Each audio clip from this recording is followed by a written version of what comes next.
GST संदर्भात आत्ताच्या घडीची ही सगळ्यात मोठी बातमी आहे। 12 आणि 28% जीएसटीचा स्लॅब आता रद्द होणार आहे। प्रस्तावाला मंत्रिगटाची मंजुरी मिळाली आहे, त्यामुळे सर्वसामान्यांना दिलासा मिळणार आहे। मोदींनी स्वातंत्र्यदिनी केलेली जीएसटीच्या सुधारणेबाबत जी घोषणा केलेली होती, त्यानंतर हा महत्त्वाचा निर्णय आलाय।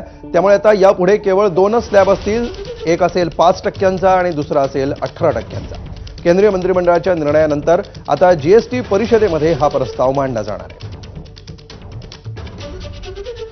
आणि अधिक माहिती घेऊया आमचे प्रतिनिधी अभिषेक मोठा यांच्याकडून। अभिषेक, काय नेमके तपशील आहेत या निर्णयात? एकूणच ही मोठी बातमी म्हणावी लागणार आहे। सर्वसामान्यांना कुठेतरी दिलासा देण्याचा प्रयत्न हा केंद्र सरकारकडनं होताना दिसतोय।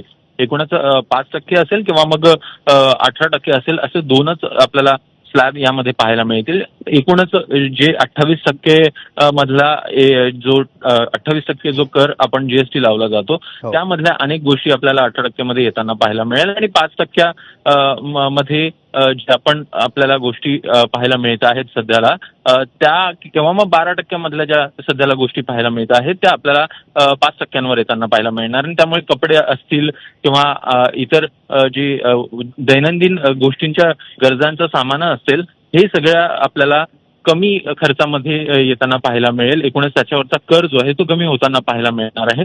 सोबतच 28% इलेक्ट्रॉनिक्स वस्तू असतील, इतर सामान असेल किंवा मग जे लाविश गोष्टी आहेत, तो एकूण त्या गोष्टी ज्या आहेत त्या देखील आता स्वस्त होताना पाहायला मिळू शकतात। त्यामुळे एकूणच मोठा फायदा हा सर्वसामान्यांना होताना पाहायला मिळणार। निश्चितपणे सर्वसामान्यांसाठी मोठी खुशखबर आहे आणि जीएसटीचे 2 स्लॅब आता इथून पुढे असणार आहेत। मंत्रिगटाने याला मंजुरी दिलेली आहे। धन्यवाद अभिषेक या माहितीबद्दल।